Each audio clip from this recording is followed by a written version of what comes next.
دل کرتا ہے کہ میں یہ حدیث نہ لوگوں کی روحوں تک اتار دوں۔ حضور فرماتے ہیں میں نے جس کے سامنے دین پیش کیا اس نے دلیل مانگی، وہ بھی کوئی اپنا ہے جو اپنوں سے دلیلیں مانگے، وضاحتیں مانگے، یہ کیسے تھا تو وہ کیسے تھا تو یہ چیز کدھر سے آئی تو وہ کدھر گئی۔ آپ اپنوں سے دلیلیں مانگ رہے ہیں، آپ اپنوں کو کٹہروں میں کھڑا کیا ہے۔ حضور یہ نہیں فرماتے کہ دلیل تھی کوئی نہیں، فرمایا جس نے مانگی میں نے دی دلیل، اور لوگ دلیل دیکھ کے مسلمان ہوئے۔ حضور فرماتے ہیں لوگوں سنو یہ میرا ابو بکر ہے، میں نے اسے کہا کلمہ پڑھ لے، اس نے دلیل ہی کوئی نہیں مانگی، فوراً ہی کلمہ پڑھ کے مسلمان۔ یہ اعزاز ہے۔ یہاں تو تھک گئے لوگ اپنوں کو دلیلیں دیتے، وہ جی ویسے کیسے تھا تو ایک بندہ یہ کہہ رہا تھا تو دوسرا کہنے دے جو دنیا کہتی ہے، تو اپنی بات کر، تو بتا تو کیا کہتا ہے، اپنی رائے بیان کر، تیرا نظریہ کیا ہے، تیرا ذوق کیا، تو چھوڑ لوگ کیا کہتے ہیں، اپنی بات کر۔ اگر ابو بکر صدیق لوگوں کے کہنوں پہ چلتے تو مکہ تو سارا کچھ اور کہہ رہا تھا، اس وقت تو کچھ تھا ہی نہیں جو کہتا کہ نہیں تو ٹھیک چل رہا ہے، دنیا ساری کچھ اور کہہ رہی تھی، لیکن صدیق اکبر کہہ رہے تھے نہیں سچ وہ ہے جو مدینے والے رسول فرماتے ہیں، سچ وہ ہے جو میرے آقا نے فرمایا ہے۔ زندگی میں انہوں نے بتایا لوگوں کو کہ دین کا مزہ لینا ہے تو پھر ذرا غلامی کر کے آتا ہے، پھر ذرا پورا پیار کر کے آتا ہے، پھر پوری محبت دے کے پھر غلامی کا مزہ۔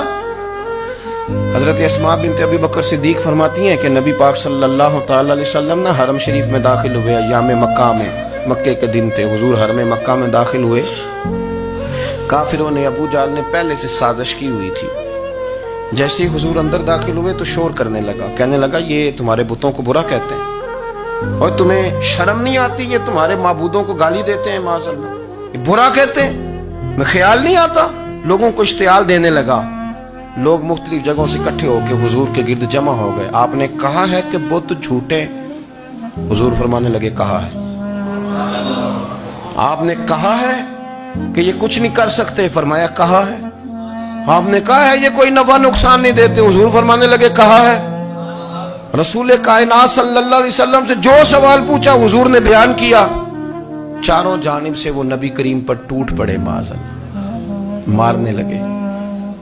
حضرت صدیق اکبر گھر میں بیٹھے کھانا کھا رہے تھے، کسی نے کہا ابو بکر وہ تو حرم میں حضور کو مار رہے ہیں، نہ سر پہ ٹوپی نہ پیروں میں جوتا۔ ابو بکر دوڑے، سر پٹ دوڑے، بھاگے۔ حضور زمین پہ لیٹے ہوئے تھے، وہ تکلیف دے رہے تھے۔ حضرت صدیق اکبر نے 2 کو پکڑ کے ادھر پھینکا، 4 کو ادھر پھینکا، 5 کو ادھر پھینکا، ایک جملہ بار بار زبان سے کہتے ظالمو انہیں مارتے ہو جو تمہاری نجات کا سامان لے کے آئے، انہیں تکلیف دیتے ہو جو کہتے ہیں اللہ میرا رب ہے، انہیں مارتے ہو، شرم نہیں آتی۔ اب انہوں نے حضور کو چھوڑ کے تو جناب صدیق اکبر کو مارنا شروع کیا۔ حضرت صدیق اکبر، عقبہ بن ابی معیط، عتبہ اتیبہ، ان کے ہاتھوں میں جوتے تھے۔ آج کل جوتے وہ نہیں ہوتے جو اس زمانے میں تھے، جوتا ہوتا تھا لکڑی کا، کھڑاؤں کہتے تھے، وہ جوتے پکڑ لیے اور جناب صدیق اکبر کے سر پہ مارنے شروع کیے۔ سر پہ جوتے لگ رہے ہیں، لگتے جا رہے ہیں، خون بہتا جا رہا ہے۔ حضرت صدیق اکبر نے بازو کھولے ہوئے بے ہوش ہو کے گرے۔ حضرت اسماء کہتی ہیں میرے والد کو لوگ گھر لائے تو سر بھی سارا لہو سے بھرا ہوا تھا، چہرہ بھی سارا لہو سے بھرا ہوا تھا۔ عشق تے اگ دوویں ایک برابر، عشق تے اگ دوویں، عشق تے اگ دوویں ایک برابر، پر عشق دا سیک ودھیرا، اگ تے ساڑے ککھ تے کانے، عشق ساڑے تن میرا، اگ دا دارو می تے پانی، کوئی دسے ہاں پلا عشق دا دارو کیڑا، سجنا اتھے کچھ نہیں بچتا جتھے عشق ہوراں دا ڈیرا۔ حضرت صدیق اکبر کو گھر لائے تو لہو لہان ہے سارا وجود، خون بہ رہا۔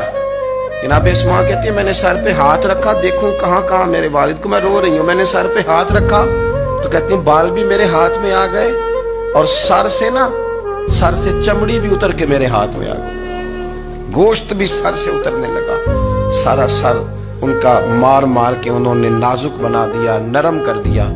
آپ فرماتی ہیں وہ بے ہوش تھے، ہم ان کے منہ میں دودھ ڈالتے تھے، لیکن وہ جب بھی آنکھ کھولتے تھے تو زبان پر ایک ہی لفظ تھا، ظالمو انہیں مارتے ہو جو تمہیں کہتے ہیں میں اللہ کا رسول بن کے آیا، انہیں مارتے ہو۔ اس ترتیب سے رسول اللہ کی غلامی کی، اس رنگ میں نبی پاک سے پیار کیا، نبی پاک کے حصے کے زخم اپنے سینے اور دل پر برداشت کیے، اس لیے تو میرے کریم نے فرمایا تھا لوگوں سن لو میرے ساتھ جس نے بھی نیکی کی میں نے بدلہ دے دیا.